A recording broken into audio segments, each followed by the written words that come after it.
আল্লাহ সুবহানাহু ওয়া তাআলা নিজের হাতে 5টি বিষয় এমনভাবে সংরক্ষণ করেছেন, জানতে দেন নাই পৃথিবীর কোনো নবী রাসূলকে, জানতে দেননি দুনিয়ার কোনো ফেরেশতাকে। এর মধ্যে একটি বিষয় হচ্ছে মানুষ কোথায় মারা যাবে। লা তাদরি নাফসুম মাযা তাকসিবু গাদা ওয়া মা তাদরি নাফসুম বিআইয়ি আরদিন তামুত। কোন মাটিতে মানুষ মারা যাবে সেই ইলম দুনিয়ার কারো নাই। সেই ইলম একমাত্র কার কাছে সংরক্ষিত আছে? আল্লাহ সুবহানাহু ওয়া তাআলার কাছেই সংরক্ষিত আছে। আমল দিয়ে, যোগ্যতা দিয়ে যদি লম্বা হায়াত পাওয়ার সুযোগ থাকতো, চিরদিন বেঁচে থাকার সুযোগ যদি আমল দিয়ে হতো, তাহলে আল্লাহর নবী মৃত্যুবরণ করতেন না, রসুল মারা যেতেন না। কথা বলুন ঠিক কিনা? কারণ আল্লাহ রসুলের চেয়ে বেশি আমলকারী পৃথিবীতে কেউ আছে? আরো জোরে বলতে হবে, আছে না? কেউ নাই। আরে এটা হওয়া সম্ভব নয়। সেই রসুলকে আল্লাহ সুবহানাহু ওয়া তাআলা বলছেন, ওয়ামা জাআলনা লিবাশারিন মিন ক্বাবলিকাল খুলদ। আমি যে আয়াতটি আমার খুতবার মধ্যে তিলাওয়াত করেছি, হে রাসূল, মা জাআলনা লিবাশারিন মিন ক্বাবলিকাল খুলদ, আপনার পূর্বে দুনিয়ার কোনো মানুষকে আমি চিরঞ্জীব করে রাখিনি, চিরদিন তারা বেঁচে থাকবে এমন কোনো মানুষ এ দুনিয়ার মাটিতে আপনার পূর্বে আমি রাখিনি। প্রিয় ভাইরা আমার, অনেক লোকেরা বলে খিজির আলাইহিস সালাতু ওয়াস সালাম নাকি এখনো বেঁচে আছেন। এ কথাটা লোকেরা বলে, এ কথাটাই সম্পূর্ণ ডাহা, মিথ্যা কথা। কারণ কোরআন বলে, আল্লাহ রসুলকে আল্লাহ নিজে বলছেন, মা জাআলনা লিবাশারিন মিন ক্বাবলিকাল খুলদা, হে নবী, আমি আপনার পূর্বে দুনিয়ার কোনো ব্যক্তিকে চিরঞ্জীব করে রাখিনি। সুতরাং আফাইন মিত্তা ফাহুমুল খালিদুন, আপনি যদি মারা যান তাহলে এরা কি চিরদিন বেঁচে থাকতে পারবে? না, কেউ বাঁচতে পারবে না। সবাইকে একদিন মরে যেতে হবে, আমল দিয়ে কেউ বাঁচবে না। ইন্নাকা মাইতুন ওয়া ইন্নাহুম মাইতুন। নবীজি, নিশ্চয় আপনি মরণশীল, আপনি মারা যাবেন এবং ওই মানুষগুলা তারাও মারা যাবে, কেউ জমিনের মধ্যে থাকবে না। কুল্লু মান আলাইহা ফান ওয়া ইয়াবকা ওয়াজহু রাব্বিকা যুল জালালি ওয়াল ইকরাম। জমিনে যারা আছে সবাই মরে যাবে, কেউ বাকি থাকবে না। বাকি থাকবেন একজন সত্তা, তিনি কে? আরো জোরে। আল্লাহর নাম বলতে কি আপনাদের কষ্ট হচ্ছে? তাহলে জোরে বলুন, বাকি থাকবেন কে? সমস্ত মানুষ মারা যাবে, পশু পাখি সব মারা যাবে, বাকি থাকবেন একমাত্র আল্লাহ সুবহানাহু ওয়া তাআলা। কোরআন মাজিদে আল্লাহ পাক আরেকটা আয়াতের মধ্যে বলেন, কুল্লু মান আলাইহা ফান, সব ধ্বংস হবে। আল্লাহ নবীর যখন ইন্তেকাল হলো, আল্লাহর রাসূল যখন মৃত্যুবরণ করলেন, মা আয়েশা রাদিয়াল্লাহু তাআলা আনহার ঘরে হুজরাখানায় এই সংবাদটা হযরত আবু বকর সিদ্দিক রাদিয়াল্লাহু তাআলা আনহু একটু দূর থেকে পেলেন, তিনি কাছে ছিলেন না। হযরত আবু বকর সিদ্দিক রাদিয়াল্লাহু তাআলা আনহু ঘোড়া নিয়ে এলেন, আল্লাহর নবী সাল্লাল্লাহু আলাইহি সাল্লামের হুজরাখানায় তিনি ঢুকলেন। মা আয়েশা রাদিয়াল্লাহু তাআলা আনহার ঘরে আল্লাহর নবীর লাশটা পড়ে আছে, চাদর দিয়ে নবীর চেহারাটা ঢাকা। হযরত আবু বকর সিদ্দিক রাদিয়াল্লাহু তাআলা আনহু চাদরটা সরালেন। আল্লাহর নবী সাল্লাল্লাহু আলাইহি সাল্লামের নিথর দেহটা দেখে হযরত আবু বকর নবীর কপালের মধ্যে চুমা খাইলেন। কপালের মধ্যে চুমু খেয়ে তিনি এই আয়াতটা তিলাওয়াত করলেন, ইন্নাকা মাইতু ওয়া ইন্নাহুম মাইতুন।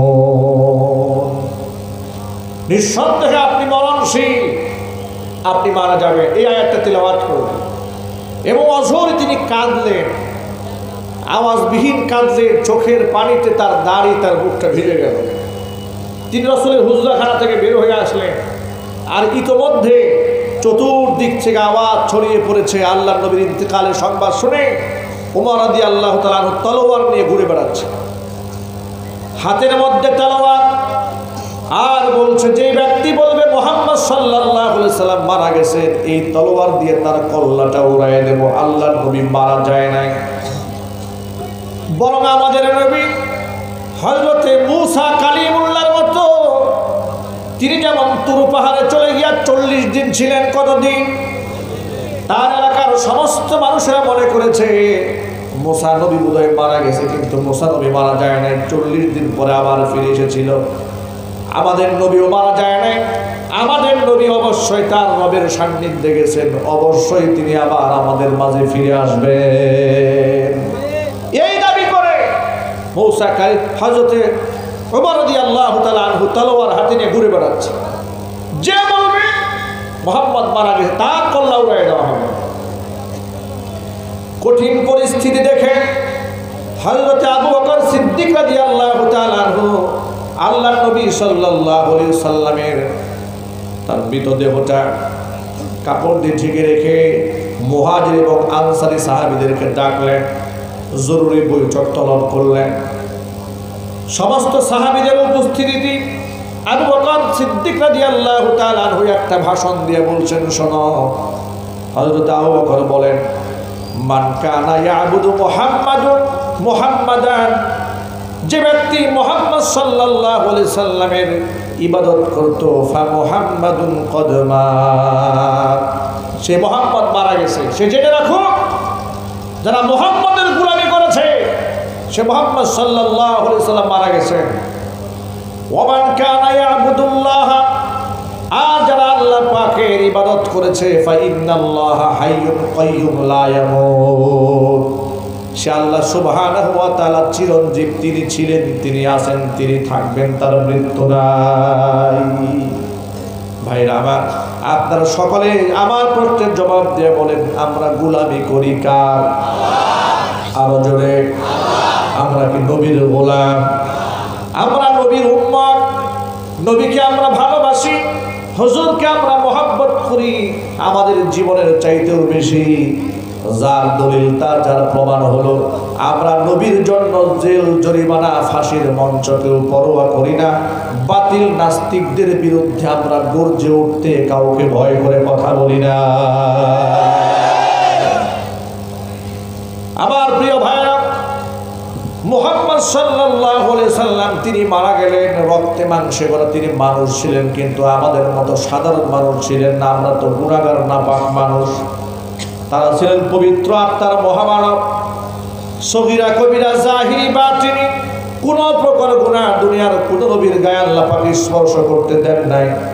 আল্লাহ নবী সাল্লাল্লাহু আলাইহি সাল্লাম একদিন সাহাবায়ে কামদেরকে ডেকে বলছেন, সাহাবীরা, মিন আফদলি আইয়ামিকুম ইয়াউমুল জুমআ ফাআকসিরু আলাইহিস সালাতা ফীহি, তোমরা যে দিনগুলো পাবে অবশ্যই সমস্ত দিনের মধ্যে শ্রেষ্ঠতম দিন হচ্ছে জুমার দিন।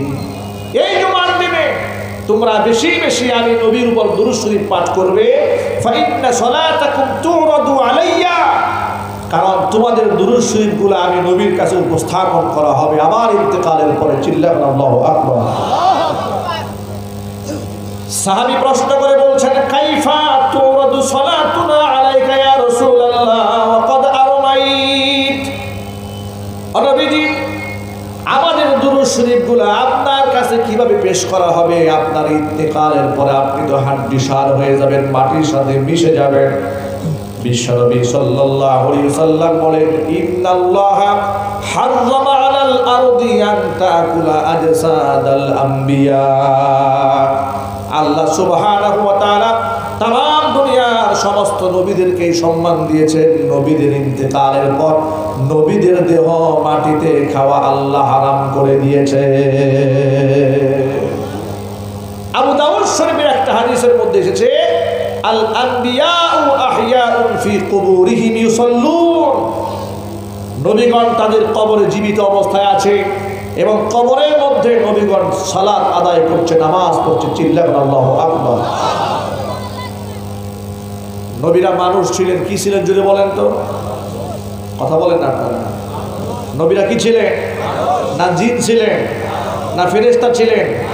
মানুষ ছিলেন। কিন্তু আমাদের মতো সাধারণ মানুষ, তারা মহামানব ছিলেন। কি ছিলেন জোরে বলুন? অতি মানব ছিলেন না। তাদের 4টা পাও ছিল না, 6টা হাত ছিল না, 10টা মাথা ছিল না। তারা মানব ছিলেন, রক্তে মাংসে করা। তারাও আঘাতপ্রাপ্ত হলে রক্ত ঝরেছে, তাদেরও দাঁত ছিল, দান্তার শহীদ হয়েছে। এমনকি মুহাম্মদ সাল্লাল্লাহু আলাইহি সাল্লামকে মানুষেরা জাদুগ্রস্ত করেছে। আল্লাহর নবী জাদুতে আক্রান্ত হয়েছেন। অনেক লোকেরা বলে যে নবী গায়েব জানেন, এই কথা অনেক লোকেরা বলে না? এ নিয়ে বাংলাদেশে একটা দ্বন্দ্ব আছে, আকীদাগত একটা দ্বন্দ্ব আছে। লোকেরা বলে নবী হচ্ছে আলিমুল গায়েব, আলিমুল গায়বি ওয়াস শাহাদাতি হুয়ার রহমানুর রহিম। একমাত্র আলিমুল গায়েব কে? আল্লাহ। আরো জোরে, রাসূল কি আলিমুল গায়েব? না। আল্লাহর নবী বলেন, আল্লাহ সুবহানাহু ওয়া তাআলা আল্লাহর রাসূলকে বলতে বলেন, নবী আপনি মানুষের কাছে আকীদা পরিষ্কার করে ফেলেন, আপনি জানায়ে দেন কুল্লা আমলিকু লিনাফসি নাফআন ওয়ালা দাররান ইল্লা মা শাআল্লাহ ওয়ালাউ কুনতু আ'লামুল গায়বা লাস্তাকসারতু মিনাল খায়রি ওয়া মা মাসানিয়াস সূ ইন আনা ইল্লা নাযীরু ওয়া বাশীরুন লিকাওমিন ইউমিনুন। ও নবী আপনি মানুষদের সামনে আকীদা পরিষ্কার করে ফেলুন, আপনি ঘোষণা দিয়ে দেন লা আমলিকু লিনাফসি নাফআন ওয়ালা দাররা। ও মানব মণ্ডলী, আমি নবী হওয়ার পরে আমি আমার নিজের ভালো মন্দ করার মালিক নই। ভালো মন্দ করার মালিক কে? আরো জোরে। আল্লাহর নবী বলে আমি আমার ভালো মন্দ করার মালিক নই। লাউ কুনতু আ'লামুল গায়বা, আমি যদি গায়বের ইলম রাখতাম, লাস্তাকসারতু মিনাল খায়রি, তাহলে অনেক কল্যাণ আমি হাসিল করতে পারতাম। ওয়া মা মাসানিয়াস সূ, দুনিয়ার কোনো অনিষ্টতা আমি নবীকে স্পর্শ করতে পারবো না। কিন্তু আল্লাহর নবী বিশ্বনবী মুহাম্মদ রাসূলুল্লাহ সাল্লাল্লাহু আলাইহি সাল্লাম মাথা যন্ত্রণায় একদিন দুদিন না, একটানা 6 মাস পর্যন্ত কষ্ট পেলেন, কারো খুঁজে পেলেন না। ব্রেনের মধ্যে আঘাত করা হয়েছে, মাথার মধ্যে এমনভাবে তাকে হিট করা হয়েছে, একটা কাজ করার পরে সেই কাজটা কিছুক্ষণ পরেই তিনি ভুলে যেতেন, কিংবা কোনো কাজ করেন নাই, মনে হয় এই কাজটা আমি করে ফেলেছি। এইভাবে একদিন আর দুদিন না, একটানা 6 মাস পর্যন্ত আল্লাহ নবী সাল্লাল্লাহু আলাইহি সাল্লাম কষ্ট পেলেন, কিন্তু কোনো কারণ খুঁজে পেলেন না। 6 মাস পরে রাতের বেলায় আল্লাহর হাবিব স্বপ্ন দেখতেছেন ঘুমের ঘরে। হাদিসটা বুখারী শরীফের মধ্যে এসেছে। আল্লাহর নবী রাতের বেলায় স্বপ্ন দেখেন, একজন ব্যক্তি নবীজির মাথার কাছে বসেছে, আরেকজন বসেছে পায়ের কাছে। মানব আকৃতিতে যারা এসেছিলেন তারা মানুষ নয়, তারা ছিলেন ফেরেশতা। এক ফেরেশতা আরেক ফেরেশতাকে প্রশ্ন করে বলেন, এই লোকটার কি হয়েছে, কি সমস্যা, কি রোগে আক্রান্ত? আরেকজনে জবাব দিয়ে বলে, এই লোকটাকে জাদু মন্ত্র করা হয়েছে। বলে কে জাদু করলো? বলে লাবিদ ইবনে আসম, ইহুদিদের মিত্র ইহুদি, তার পরিবার মুহাম্মদ সাল্লাল্লাহু আলাইহি সাল্লামকে জাদু করেছে। বলে কোথায় জাদু করলো? বলে মাথার মধ্যে জাদু করেছে। জিজ্ঞেস করে বলে কিভাবে জাদু করলো? বলে আল্লাহর নবী সাল্লাল্লাহু আলাইহি সাল্লাম যে মাথার মধ্যে চিরুনি ব্যবহার করতেন, ওই চিরুনিটা একজন ইহুদি বালকের মাধ্যমে তারা সংগ্রহ করেছে। লাবিদ ইবনে আসম ইহুদি পরিবার, লাবিদ ইবনে আসমের পরিবারেরা 11টা তাঁতের সুতার মধ্যে 11টা গিট লাগিয়েছে, আর প্রত্যেকটা গ্রন্থির ভিতরে একটা করে সুই ঢুকিয়ে দিয়েছে। এরপরে তারা ব্ল্যাক ম্যাজিক, জাদুবিদ্যা করে করে, মন্ত্র পড়ে পড়ে তার মধ্যে ফু দিয়েছে। এরপরে লাবিদ ইবনে আসম সে জাদু মন্ত্র পড়া সুই সুতাগুলাকে জমা করে খেজুরের ছালের মধ্যে ঢুকিয়ে কুয়ার মধ্যে নিক্ষেপ করেছে। ফেরেশতা আবার ডাক দিয়ে বলে, প্রথম ফেরেশতাকে বলে যে কুয়ার মধ্যে ফেলে দেওয়া হয়েছে, কুয়াটা কোথায়? বলে অমুক জায়গায় কুয়াটা আছে। শব্দের মধ্যে রাসূলকে সব জানিয়ে দেওয়া হলো। ভাইরা আমার, আপনারা একটু মেহেরবানি করে আমার প্রশ্নের জবাব দিয়ে বলেন, আল্লাহর নবী যদি গায়েব জানতেন তাহলে তো এই 6 মাস অপেক্ষা করার কোনো দরকার ছিল? আরো যদি বলেন, রসুল যদি গায়েব জানতেন তাহলে এই যে 6 মাস রসুল কষ্ট পেলেন, রসুলকে এই কষ্ট পাওয়ার কোনো মানে ছিল না? মানে ছিল না। রসুল কষ্ট পেলেন, 6 মাস ধরে কষ্ট করলেন। এরপরে ওহীর মাধ্যমে রসুলকে জানিয়ে দেওয়া হলো তার সমস্যাটা কি। রসুল যে স্বপ্ন দেখলেন, রসুলের স্বপ্ন কি শয়তানে দেখায় না আল্লাহ দেখায়? কে দেখায়? নবীদের স্বপ্ন কখনো শয়তান দেখায় না। নবীদের স্বপ্ন হলো ওহী, ওহীর মাধ্যমে আল্লাহর নবী সমাধান পেয়ে গেলেন। আল্লাহ নবী সাল্লাল্লাহু আলাইহি সাল্লাম সকালবেলা একজন সাহাবীর মাধ্যমে কুয়া থেকে জাদু মন্ত্র করে সুই সুতাগুলো উদ্ধার করলেন। প্রত্যেকটা গ্রন্থি খোলা হলো, ভেতর থেকে সুই বের করা হলো। আল্লাহ নবী সাল্লাল্লাহু আলাইহি সাল্লামের মাথার জাদু ক্রিয়া নষ্ট হয়ে গেল। কোরআন শরীফ আল্লাহ পাক 2টা সূরা নাজিল করে দিলেন, সূরা ফালাক এবং নাস। এই প্রেক্ষিতেই নাজিল হয়ে গেল। আল্লাহ পাক বলেন, কুল আউযু বিরাব্বিল ফালাক মিন শাররি মা খালাক ওয়া মিন শাররি গাসিকিন ইযা ওয়াকাব ওয়া মিন শাররিন নাফাসাতি ফিল উকাদ ওয়া মিন শাররি হাসিদিন ইযা হাসাদ। বিসমিল্লাহির রহমানির রহিম। কুল আউযু বিরাব্বিন নাস মালিকিন নাস ইলাহিন নাস মিন শাররিল ওয়াসওয়াসিল খান্নাস الذي يوسوس في صدور الناس من الجنة والناس। দুটো আয়াত আল্লাহ পাক নাযিল করে দিলেন। নবীজি প্রতিদিন আপনি আয়াতগুলো তেলাওয়াত করবেন।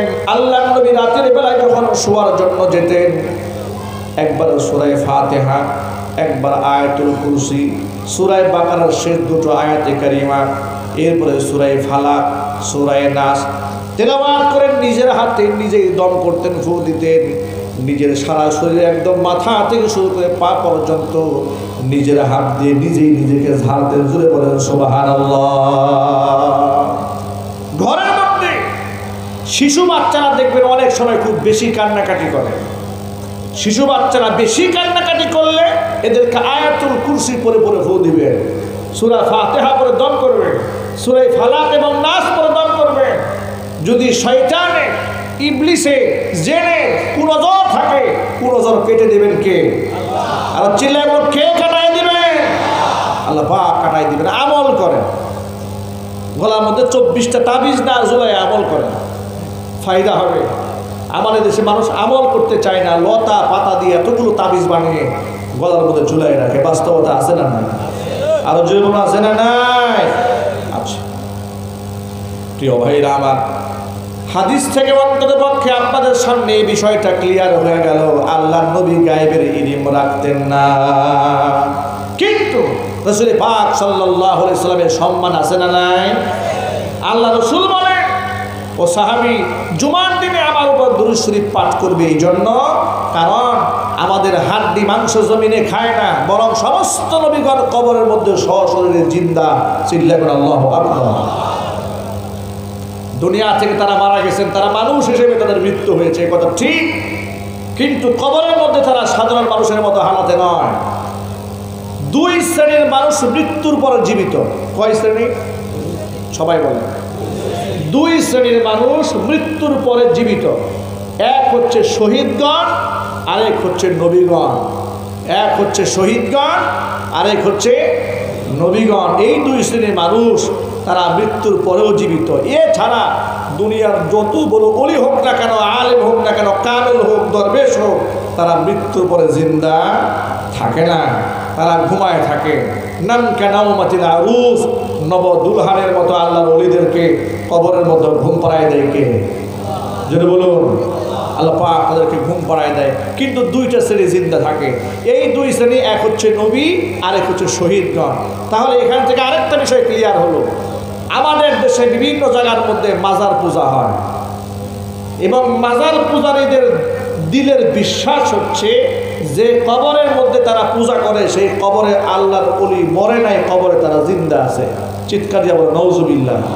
এবং তারা বিভিন্ন মাহফিলে বয়ান করে বলে যে আল্লাহর ওলিরা মরার আগে গরিব ছিলেন, মরার পরে তারা ধনী হয়ে গেছে।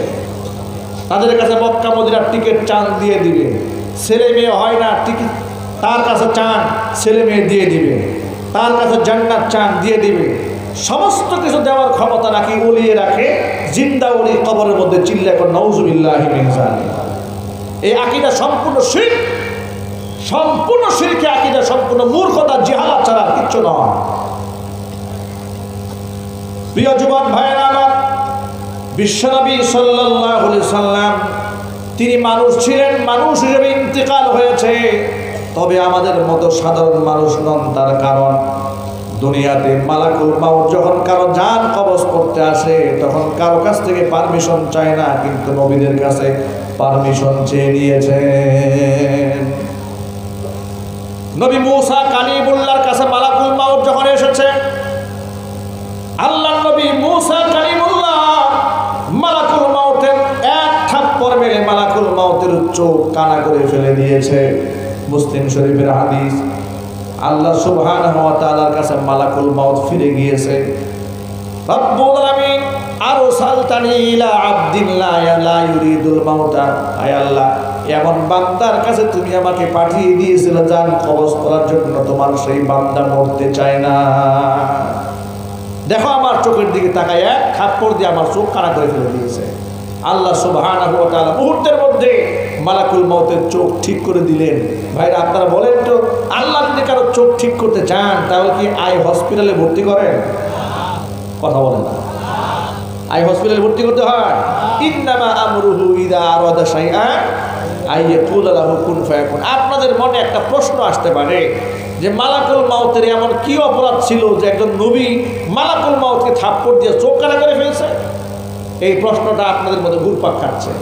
আমি এই হাদিসের ব্যাখ্যা করতে গিয়ে দেখলাম যে মুহাদ্দিসিনে কিরামরা এই হাদিসের অনেকগুলো ব্যাখ্যা করেছেন। তার মধ্যে সবচেয়ে লজিক এবং গুরুত্বপূর্ণ যে ব্যাখ্যাটা সবার কাছে মাকবুল হয়েছে, গৃহীত হয়েছে, সেই ব্যাখ্যাটা হচ্ছে মালাকুল মাউত হযরত নবী মূসা কালিমুল্লাহর কাছে যখন গিয়েছিল, মানুষের বেশেই গিয়েছিল এবং তার রুমের মধ্যে ঢুকেছিল পারমিশন ছাড়া। পারমিশন ছাড়া ঢোকার কারণে থাপ্পড় দিয়ে চোখ কানা করে ফেলছে। আল্লাহু আকবার বলেন। নবীদেরকে এই শান কে দান করেছে? নবীদেরকে ইজ্জত, এই ক্ষমতা কে দিয়েছে? আল্লাহ সুবহানাহু ওয়া তাআলা দিয়েছেন। দেখেন, নবীদের কাছে পারমিশন ছাড়া তার রুমের মধ্যে ঢুকলো কেন? আমরা এখান থেকে একটা মেসেজ দিতে হবে, আমরা যখন কোনো ব্যক্তির রুমের মধ্যে ঢুকবো পারমিশন ছাড়া ঢোকা জায়েজ নাই। কোরআন শরীফ আল্লাহ পাক বলেন, ইয়া আইয়ুহাল্লাযীনা আমানু লা তাদখুলু বুয়ুতান গায়রা বুয়ুতিকুম হাত্তা তাস্তানিসু ওয়া তুসাল্লিমু আলা আহলিহা। কারো ঘরের মধ্যে ঢুকলে অবশ্যই তাকে নক করে পারমিশন নিয়ে সালাম দিয়ে তার মধ্যে ঘরের মধ্যে ঢুকবে। চিল্লাবেন আল্লাহু আকবার। এমনকি নিজের মায়ের ঘরে ঢোকার সময় পারমিশন ছাড়া ঢোকা যাবে না। একজন সাহাবী প্রশ্ন করলেন, ইয়া রাসূলুল্লাহ, আমার মা, তিনি তো আমার জন্য মাহরাম, আমি আমার মায়ের রুমে কি পর্দা পারমিশন ছাড়া ঢুকতে পারবো না? আল্লাহর হাবিব সাল্লাল্লাহু আলাইহি সাল্লাম বলেন, সাহাবীর অবশ্যই তুমি তোমার মায়ের রুমের মধ্যে পারমিশন ছাড়া ঢুকতে পারবে না। সাহাবায়ে কেরাম জানতে চাইলেন, নবীজি বিষয়টা বুঝলাম না, আমার মায়ের সাথে আমার তো কোনো পর্দার বিধান নাই, তাহলে আমি ঢুকবো না কেন? আল্লাহ নবী সাল্লাল্লাহু আলাইহি সাল্লাম তাকে লজিকলি বুঝাই দিলেন, সাহাবীরে, তোমার মা যখন তার হুজরাখানায় আপন ঘরের মধ্যে থাকে, কোনো কারণবশত গায়ের কাপড়টা তার কাছে নাও থাকতে পারে কাজের ব্যস্ততার কারণে, তুমি কি তোমার মাকে বেপরদা অবস্থায় উলঙ্গ হালাতে তুমি কি দেখতে চাও? সাহাবীগুলো লজ্জা পেয়ে, হে রাসূল, আমি কি আমার মাকে উলঙ্গ দেখতে পারবো? রাসূল বললেন, তাহলে মায়ের রুমে ঢুকতে হলে পারমিশন নিয়ে ঢুকতে হবে। চিল্লাবেন আল্লাহু আকবার। ইসলামে পর্দার বিধানটাকে সব থেকে বেশি গুরুত্ব দেওয়া হয়েছে। পর্দার বিধানের ব্যাপারে এত বেশি গুরুত্ব আরোপ করা হয়েছে, নামাজ, রোজা, হজ, যাকাতের মতো আরেকটা গুরুত্বপূর্ণ বিধান হচ্ছে পর্দার বিধান, যা আমরা আমাদের সমাজের মধ্যে সব থেকে অবহেলা এবং এত বেশি অবহেলা পর্দার ব্যাপারে মুসলিম নারীদের। এই পর্দাকে কোনো বিষয় মনে করে না, মনে করে পর্দা করবে শুধু ইমাম সাহেবের বউ আর মুয়াজ্জিন সাহেবের বউ আর মুফতি মুহাদ্দিস সাহেবের স্ত্রী, তারা পর্দা থাকবে। আমরা হলাম সাধারণ মানুষ, আমাদের বউ কি বোরকা পরবে, আমাদের মেয়ে কি আর হিজাব পরবে, এটা সাধারণ মানুষরা এটাই মনে করে।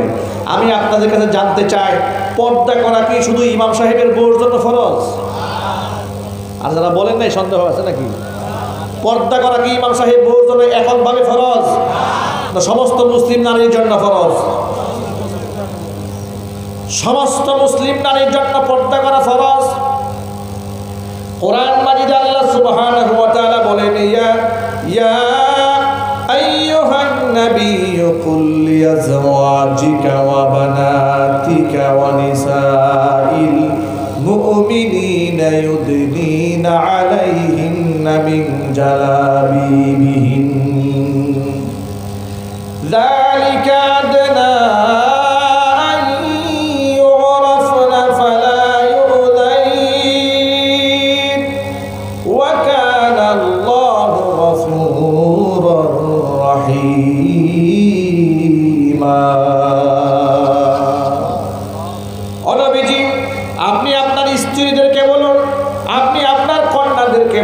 আপনি সাধারণ মুমিনা নারীদেরকে বলেন, ইউদিনিনা আলাইহিন্না মিন জালাবিবিহিন্না, তারা যেন তাদের ব্যবহৃত ওড়নার একটা অংশ দিয়ে চেহারাটা পর্যন্ত ঢেকে নাই। জোরে বলেন সুবহানাল্লাহ।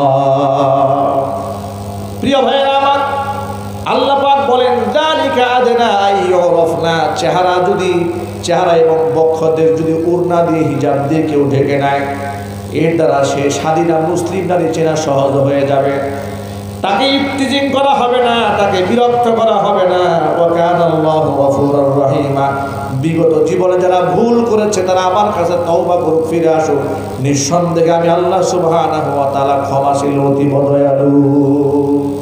প্রিয় ভাইরা, এই আয়াত থেকে প্রমাণ হয়ে গেল, এই আয়াতের তাফসীর করতে গিয়ে রাইসুল মুফাসসিরিন আব্দুল্লাহ ইবনে আব্বাস রাদিয়াল্লাহু তাআলা আনহু বলে, এই আয়াত নাজিল করার মাধ্যমে আল্লাহ পাক মেয়েদের চেহারাটাকেও ঢেকে রাখা ফরজ করে দিয়েছেন, শুধুমাত্র একটা চোখ তারা খোলা রেখে চলতে পারবে পরপুরুষের সামনে।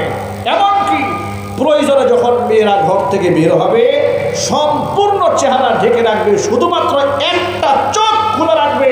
এই আয়াত দিয়ে আল্লাহ পাক বিধান দিয়েছেন। তাফসীর করেছেন রাইসুল মুফাসসিরিন আব্দুল্লাহ ইবনে আব্বাস রাদিয়াল্লাহু তাআলা আনহু। ভাইরা, আমার প্রশ্নের জবাব দিয়ে বলেন যে এই বিধানটাকে আমরা এখন বোরকা নেকাবের মাধ্যমে আমাদের সমাজের মধ্যে প্রচলিত আছে, তাহলে এই আয়াত দ্বারা বোরকা এবং নেকাবের হুকুমটা কে দিয়েছেন? আপনাদের কষ্ট হচ্ছে না? কষ্ট হলে আমি ছেড়ে দেব। তাহলে আমার প্রশ্নের জবাব দিতে হবে, বোরকা এবং নেকাবে ফয়সালা কে দিয়েছেন? আরো জোরে। বোরকা এবং নেকাবের ফয়সালা দিলেন আল্লাহ। বড় দুঃখ লাগে মনে, ব্যথা লাগে মনে। এই সপ্তাহের 3 দিন আগে আপনারা অনেকেই পত্র পত্রিকার মধ্যে পেয়েছেন, ঢাকা মতিঝিল আইডিয়াল স্কুলের গার্লস স্কুলের মেয়েদের এক সময়ের ড্রেস আপ ছিল, তারা হিজাব করে পর্দা করে স্কুলে যেত। তাদের যে ড্রেসটা ছিল, মেয়েদের ড্রেসটা ছিল গাউন, লম্বা জামা, মাথার মধ্যে হিজাব, এটা ছিল ড্রেস আপ। মতিঝিল আইডিয়াল স্কুলের প্রতিষ্ঠাতার নাম হচ্ছে ফাইজুর রহমান রাহমাতুল্লাহি আলাইহি। দুনিয়ার জমিন থেকে চলে গেছেন, আল্লাহ পাক তাকে জান্নাতুল ফেরদাউসের মেহমান বানায় না। আলেমদের সাথে তার একটা সখ্যতা ছিল, আলেমদের সাথে তার উঠা বসা ছিল, দেশের শীর্ষস্থানীয় ওলামাদের সাথে তিনি চলাফেরা করতেন। তাকে লোকেরা প্রশ্ন করলো, আপনি মাদ্রাসা করেন নাই, করেছেন স্কুল, কিন্তু স্কুলের মধ্যে আপনি মাদ্রাসার পরিবেশ বানালেন কেন? স্কুলে তার স্কুলের ছাত্রদের জন্য তিনি সংবিধান করে দিয়েছেন, ছেলেরা মাথার মধ্যে টুপি পরবে, নামাজের সময় 5 ওয়াক্ত নামাজ পড়বে। সুবহানাল্লাহ বলতে ইচ্ছা করলো না আপনাদের? আলহামদুলিল্লাহ বলতে ইচ্ছে করলো না? আচ্ছা, কোনো একটা স্কুলে যদি এটা সংবিধান হয় যে ছেলেরা এখান থেকে স্কুলে জেনারেল শিক্ষায় শিক্ষিত হবে, 5 ওয়াক্ত নামাজ পড়বে, মেয়েরা পর্দা করে চলবে। এটা কি দেশের জন্য শুভ লক্ষণ না কুলক্ষণ? আর জোরে বলতে হবে। এর দ্বারা কি দেশ এগিয়ে যাবে না পিছায় যাবে? এর দ্বারা চরিত্র ভালো হবে না খারাপ হবে? এই ছেলেটা সারাটা জীবন যদি 5 ওয়াক্ত নামাজ পড়ে, সে যখন সরকারি বড় ঊর্ধ্বতন কর্মকর্তা হয়ে যাবে, মাথার মধ্যে টুপি দিয়ে ঘুষ খাবে? আর জোরে বলতে হবে, ঘুষ খাবে? হ্যাঁ, ঘুষ তারা খাবে যারা বুড়া বয়সে টুপি এবং লেবাস ধরেছে, আসলে ভিতরে ইসলাম নাই। এরকম লেবাসধারী কিন্তু শয়তান সমাজে আছে না নাই? আর চিল্লায় আছে না? ইসলামিক ফাউন্ডেশনের ডিজি শামীম আফজাল পত্র পত্রিকায় পেয়েছেন, দুদক তার নামে মামলা করেছে। সে মাত্র 700 কোটি টাকা দুর্নীতি করেছে।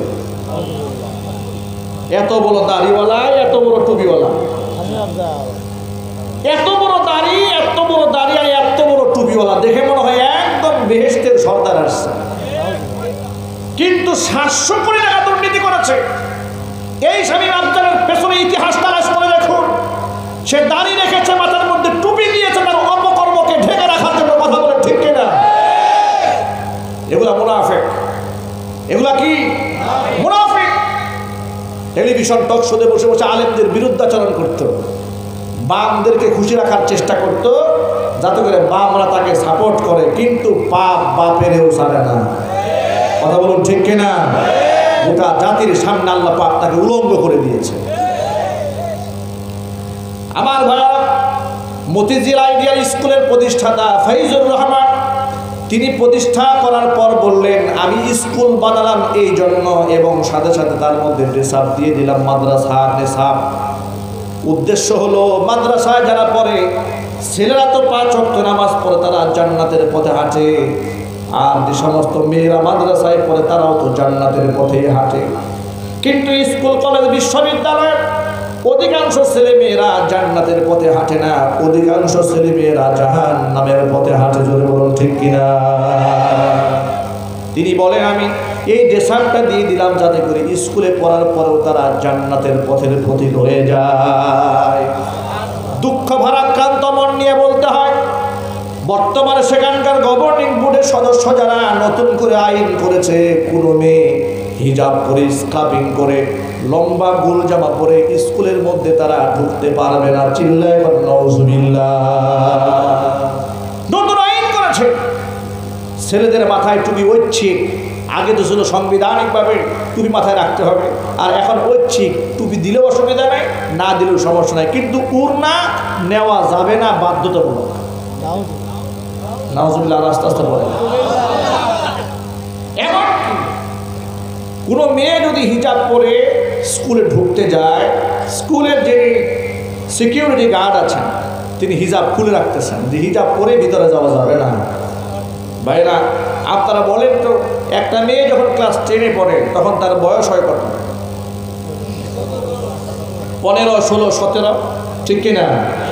15, 16, 17 বছরের বয়সের একটা মেয়ে বিবাহের উপযুক্ত। কথা বলেন। এই বিবাহের উপযুক্ত একটা মেয়ে, তাকে হিজাব যদি করতে না দেওয়া হয়, পর্দা করতে না দেওয়া হয়, তাহলে ওড়না ছাড়া কেসিকেট মার্কা একটা বেল পরে যে শিক্ষকের সামনে যদি এই মেয়েটা দাঁড়ায়, এই মেয়েটাও তো জাহান্নামী হয়ে যাবে, ওই শিক্ষকও জাহান্নামী হয়ে যাবে। কথা বলুন ঠিক কিনা? এই মেয়েটার লজ্জা বলতে কিছু থাকবে? শরম বলতে কিছু থাকবে? তাহলে গভর্নিং বোর্ডের সদস্য তারা কারা? কারা আমার মুসলিম বোনের পর্দা ছিনিয়ে নিতে চায়? কারা তারা ওড়না ছিনিয়ে নিতে চায়? মনে রাখবে, এক শ্রেণীর মুসলমানদের ভিতরে মুনাফিকের জন্ম হয়েছে, যারা মুসলমানদের মধ্যে থেকে থেকে মুসলমান ধর্মকে শেষ করে দেওয়ার জন্য নির্লক্ষ্য আসতেছে। কথা বলছে। এই কাজগুলো যারা করছে, গোটা বাংলাদেশ থেকে আন্দোলনের দাবানল জ্বালাই দিতে হবে। তারা যদি মতিঝিল আইডিয়াল স্কুলে এটাকে বাস্তবায়ন করতে পারে, একটা একটা করে সমস্ত স্কুল থেকে পর্দা ওরা ছিনায় নেবে। কোন মুসলিম দেশে কি এটা হতে দেওয়া যেতে পারে? আরো জোরে বলতে হবে, দেওয়া যেতে পারে। এই বিধান তো দিয়েছেন স্বয়ং আল্লাহ। বিশ্বনবী সাল্লাল্লাহু আলাইহি সাল্লাম বলেন, লানাল্লাহুন নাযিরা ওয়াল মানযুরা ইলাইহি, যে ব্যক্তি পরনারীর দিকে তাকায় তার উপর আল্লাহ পাকের লানত। যে পরনারী নিজেকে সুশোভিত করে পরপুরুষের জন্য সামনে প্লেস করে, ওর জন্য আল্লাহ পাকের লানত।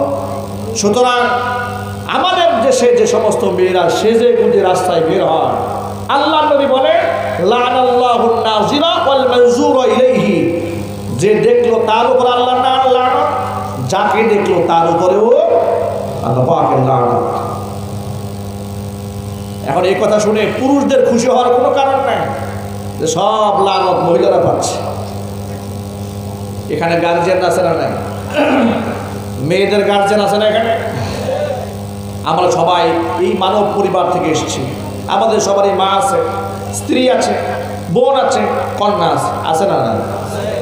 যে সমস্ত পিতারা মেয়েদেরকে পর্দা ছাড়া রাস্তায় বেহায়ার মতো পাঠিয়ে দেন, আপনার মেয়ে বিশ্ববিদ্যালয়ে পড়ে, জিন্সের প্যান্ট পরে বিশ্ববিদ্যালয়ে চলে যায়, আপনি মুসলমানের সন্তান, আপনি বাধা দেন না, কিয়ামতের মাঠে দাইয়ুসের কাতারে দাঁড়াতে হবে।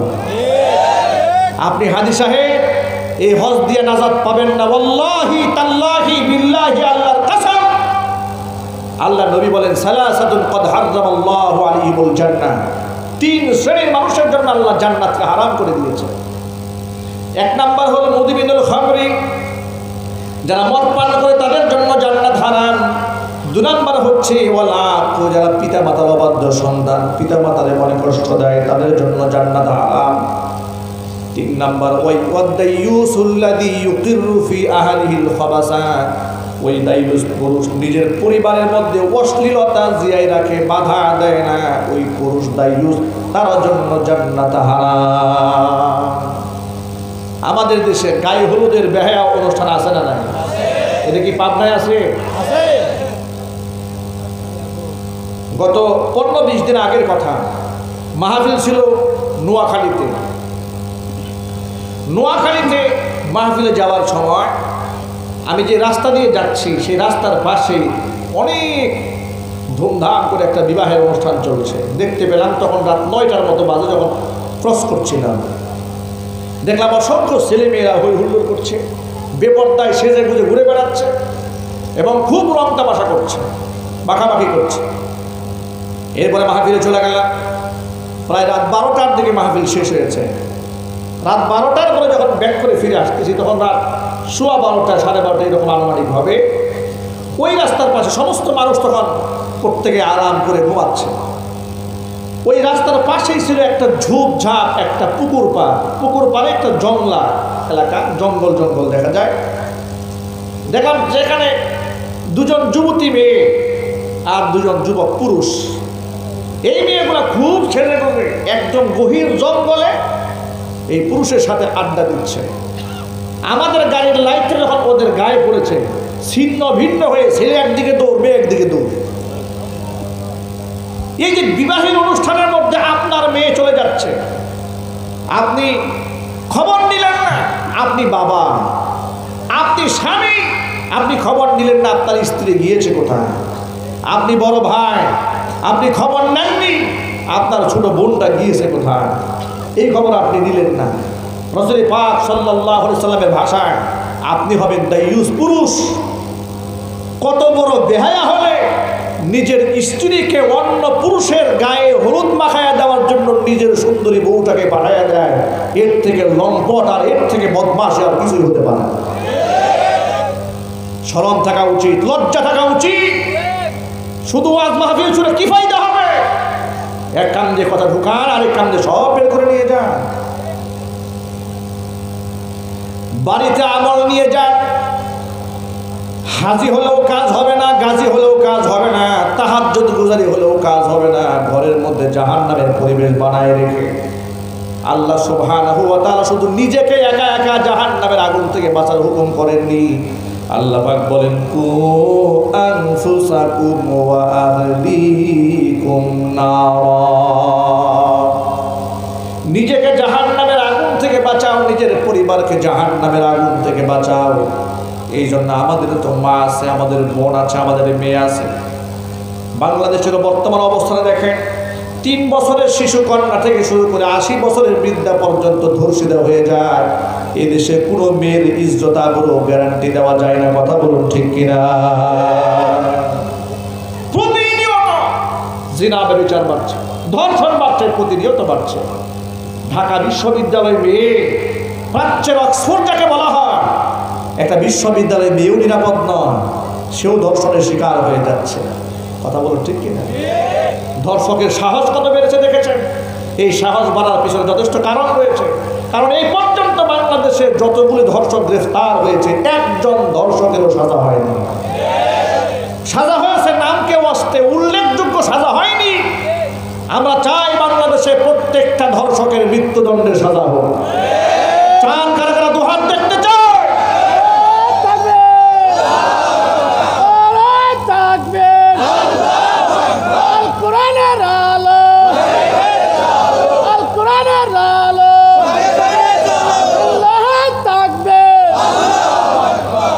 আমরা চাই না আমার কোনো বোন লাঞ্ছিত হবে, আমরা চাই না আমাদের কোনো বোন বঞ্চিত হবে, আমরা চাই না আমাদের কোনো বোন নির্যাতিত হয়ে ফাঁসির কাষ্টে একাকী ঝুলে মরবে। কত মেয়েরা আত্মহত্যা করে মরে গেছে, মনের দুঃখে তারা মরে গিয়েছে। কথা বলুন ঠিক কিনা? এই ধর্ষকের সাজা হচ্ছে না। চায় না একটা বৌদ্ধ দেশ, সেখানে ধর্ষকের শাস্তি মৃত্যুদণ্ড। ফ্রান্সে ধর্ষকের শাস্তি 25 বছরের কারাদণ্ড। সৌদি আরবে ধর্ষকের শাস্তি কল্লা উড়াই দেওয়ার সঙ্গে সার করে দেওয়া। 95% মুসলমানের দেশে কেন ধর্ষককে মৃত্যুদণ্ড দেওয়া হবে না? কেন জেনাকারকে সাজা দেওয়া হবে না? কেন রাস্তায় রাস্তায় বাচ্চা পাওয়া যাবে? কেন হসপিটালের পেছনে অবৈধ জারজ সন্তানদের কাতারে কাতারে সিরিয়াল? কথা বলো ঠিক কিনা? এ দায়ভার কে গ্রহণ করবে? আজকের পার্কগুলো কি হয়েছে? আজকের পার্কগুলো জেনার আড্ডাখানায় পরিণত হয়েছে। কঠিনভাবে নজরদারি বাড়াই দেওয়া উচিত। যে জায়গায় পর্দাকে সাপোর্ট করা দরকার ছিল, এটাকে পত্রপত্রিকা মিডিয়ার মাধ্যমে পর্দাকে, স্বাধীনতাকে হাইলাইট করা দরকার ছিল, সেই জায়গায় কিছু কুলাঙ্গার বুদ্ধিজীবী আছে, বোরকা দেখলে বলে এটা হচ্ছে সৌদি আরবের কালচার, এটা বাঙালি কালচার নয়। কিন্তু এই সমস্ত কুলাঙ্গারেরা যখন দেখে বাংলাদেশে কোনো মেয়ে জিন্সের প্যান্ট পরে ঘুরে বেড়ায়, হাফ প্যান্ট পরে ঘুরে বেড়ায়, গেঞ্জি টি শার্ট পরে ঘুরে বেড়ায়, তখন তারা বলে না এটা তো বাঙালি কালচার নয়, এটা তো পশ্চিমা সংস্কৃতি। কথা বলে না ঠিক কিনা? ওখানে তাদের চোখ পড়ে না, মনে শুধু ব্যথা লাগে। যখন মেয়েরা বোরকা পরে তখন কলিজার মধ্যে দাগ লেগে যায়। তারা মানে লম্পট যারা, বদমাশ যারা, তারা তো বোরকা সহ্য করতে পারবে না, হাফ প্যান্ট দেখলে তৃপ্তি পায়। অযুবক ভাইয়েরা, আমার মা বোনেরা, আমার এজন্য বলি, আমার মা, আমার বোন, আমার স্ত্রী, আমার কন্যা আমার কাছে আমানত। আমি যদি তাদেরকে পর্দাপোষিতার মতো না রাখি, নবীজি বলেন দাইয়ুসের কাতারে নাম চলে যাবে, আর দাইয়ুসের ঠিকানা হবে জাহান্নামের আগুন। ধরে বলুন নাউজুবিল্লাহ। এই জন্য ঘরের মধ্যে তালিমের তারবিয়াতের ব্যবস্থা করুন। ঘরের মধ্যে আমাদের ঘরগুলোকে আমরা সিনেমা হল বানিয়ে ফেলেছি, ঠিক কি না? ঘরের মধ্যে ইন্ডিয়ান চ্যানেল চলতে থাকে, ঘন্টা পর ঘন্টা চলে। কোনো স্বামী বাধা দেয় না, কোনো বাবা বাধা দেয় না, নিষেধ করে না, বলে তো অসুবিধা নেই। মানুষ পূজা শিরিক দেখতে দেখতে একটা কাজ একবার, দুবার, 50 বার, 100 বার দেখার পরে এখন শাখা সিঁদুর মুসলমানের কাছে আর খারাপ লাগে না, দেখতে ভালোই লাগে, ঠিক কিনা? একটা পর্যায়ে দেখতাম অনেক লোকেরা শাখা সিঁদুর দেখতে একটু একটু আনইজি ফিল করত। এখন আনইজি না, এখন মুসলমানদের মেয়েরা হোলি খেলে, বিশ্ববিদ্যালয়ে মুসলমানের মেয়েরা হোলি খেলে, মুসলমানের মেয়েরা কপালের মধ্যে লাল টিপ দেয়, শাখা সিঁদুর পরে, এবং তারা বলে এরা হচ্ছে বাঙালি সংস্কৃতি। নাউযুবিল্লাহি মিন যালিক। এই সংস্কৃতিটা কোথা থেকে আমদানি করেছে? হোলি খেলা আনন্দের মিছিল শুরু করেছে। হ্যাঁ, বেগানা পুরুষ বেগানা নারী, যেখানে তাকানোই হারাম সেখানে রং দিয়ে মাখামাখি করছে। এগুলো বাদ দিতে হবে, আল্লাহর কাছে খাস দিয়ে তওবা করতে হবে। দাইয়ুসের কাতারে আমরা নাম লেখাতে চাই না। যত গার্জিয়ান পুরুষরা এখানে এসছেন, আমরা কি পারবো না আমাদের মেয়েদের কন্ট্রোল করতে? কথা বলেন না? আমি তো পুরো দেশ করতে পারবো না, আমি তো আমার সংসারটা করতে পারবো। আলা কুল্লুকুম রাঈন ওয়া কুল্লুকুম মাসউলুন আন রাইয়াতিহি, জেনে রেখো প্রত্যেকেই দায়িত্বশীল। কিয়ামতের মাঠে প্রত্যেককে তার দায়িত্বের ব্যাপারে জিজ্ঞেস করা হবে কাল হাসরের মাঠে।